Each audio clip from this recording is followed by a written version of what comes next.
Cet épisode 6 d'Alien Earth a notamment pour thématique la remise en perspective de l'espèce humaine dans un univers peuplé d'un tas d'espèces intelligentes différentes, un signe qu'il est peut-être temps d'arrêter de se prendre pour le centre de la création.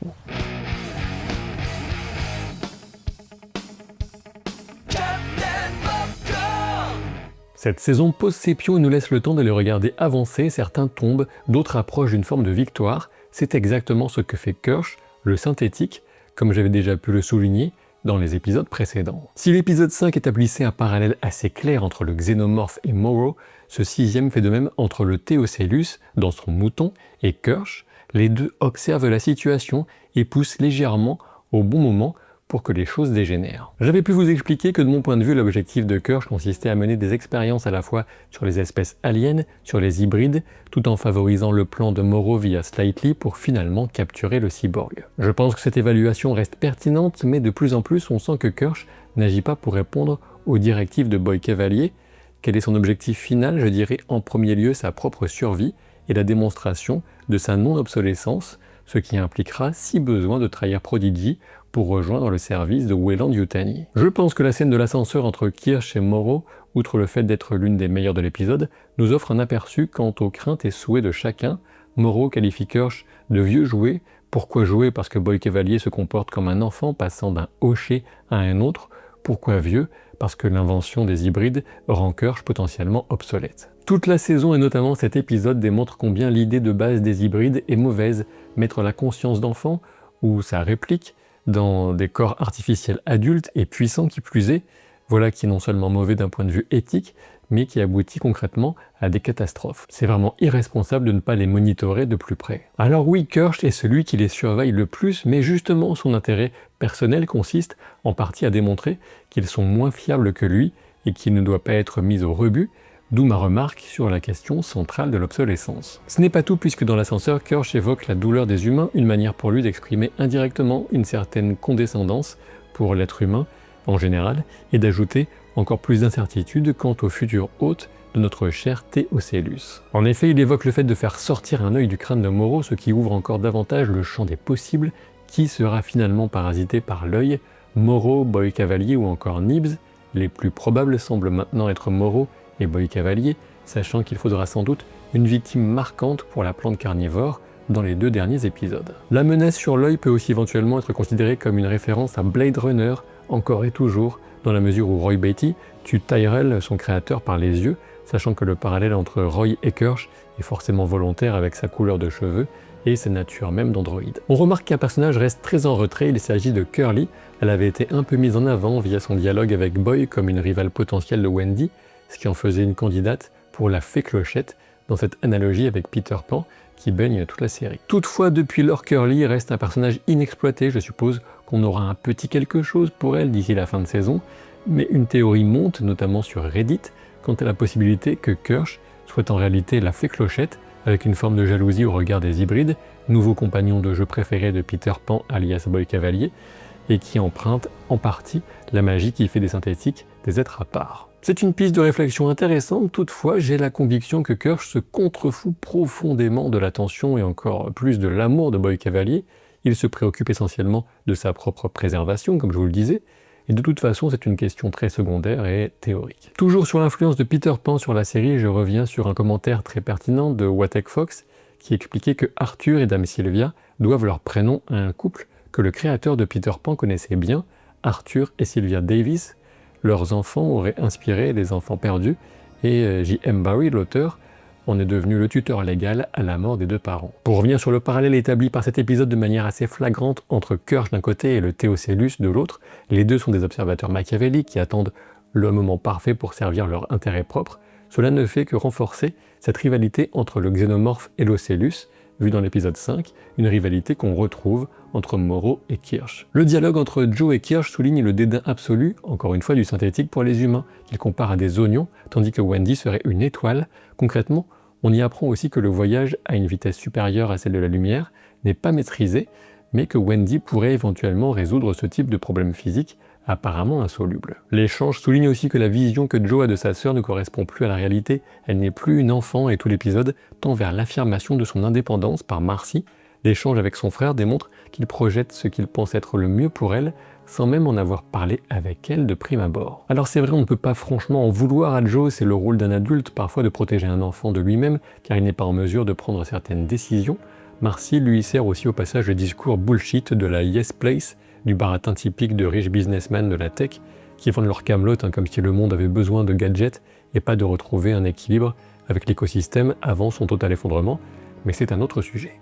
Avant d'en arriver à une autre étape essentielle de l'éveil de Marcy dans l'épisode, revenons à Nibs et aux décisions prises par Atom Hines, Arthur et Sylvia. La crise émotionnelle de Nibs est traitée comme un problème logiciel par Hines qui demande une sorte de retour vers une version antérieure en effaçant quelques données. Le choix de Sylvia d'accepter tandis que son mari refuse souligne que la moralité affichée de ses actes par Dame Sylvia n'est qu'un leurre destiné à sa propre conscience. Entre les deux, le seul qui a une déontologie, une véritable éthique, c'est donc Arthur, même si l'idée de base de la création des hybrides était une erreur terrible. Quoi qu'il en soit, le processus est lancé, mais personne ne se soucie de l'incohérence de comportement que cela provoquera forcément chez Nibs auprès des autres participants à la mission et notamment auprès des autres hybrides. Lors de la discussion de Wendy et Nibs dans sa chambre, je dois quand même relever le jeu de miroir qui souligne que le dialogue va briser les apparences avec les 3 singes en fond du côté de Wendy et Marcy pour nous dire que c'est enfin le moment pour elle de voir le mal. Le tout est complété par une pièce d'échec, un pion dans le cadre de Nibs qui se coiffe face au miroir pour bien refléter la notion de réification et de manipulation des hybrides par les décideurs de Prodigy. Et on en vient ici à un point qui sera nécessairement soulevé en commentaire, à savoir l'incompétence d'une bonne partie de ces gens. Attention, car on ne peut pas tout mélanger. Moreau et Kirsch semblent plutôt compétents, voire très compétents pour Kirsch. Et puis par ailleurs, du côté de Boy Cavalier, on peut dire que c'est une personne intelligente, mais trop confiante, avec un sentiment d'invulnérabilité qui est assez typique de la jeunesse et d'un manque de sagesse. En ce qui concerne les hybrides, c'est le message même de cette saison que de nous montrer que ce sont des enfants dans des corps inadaptés à leur conscience, avec des responsabilités tout autant inadaptées. Donc oui, Tootles fera n'importe quoi avec la nourriture des aliens, on y reviendra, mais en soi c'est un point assumé et voulu par la série. Restent des questions plus problématiques comme la sécurité claquée au sol du complexe, des cages inadaptées dans les laboratoires, un manque flagrant de surveillance des hybrides, et sans même parler de la nullité des décisions prises parfois dans l'épisode 5, mais ne revenons pas là-dessus. Quant à savoir si cela gâche ou pas le plaisir de suivre la série, c'est laissé à l'appréciation de chacun, au degré d'importance qu'on accorde à tel ou tel aspect, à la capacité et l'envie de faire abstraction de certains défauts pour profiter des qualités, et à l'acceptation de la thématique des enfants qu'on a condamnés à un destin horrible en leur faisant ça, en les mettant dans ces corps. Quoi qu'il en soit, j'en reviens à la conséquence de l'incompétence ou du manque de considération, tout simplement, des décideurs pour les hybrides et leur ressenti, à savoir la prise de conscience par Wendy et Nibs que la mémoire de cette dernière a été en partie effacée. C'est ici un moment de bascule pour Wendy qui s'affirme comme Marcy et comprend qu'elle et les autres sont autant des sujets d'expérience que les aliens. Marcy remet directement en cause la place de l'être humain qui se considère à tort comme en droit de disposer des créatures vivantes qui l'entourent, comme si cela découlait d'un droit divin.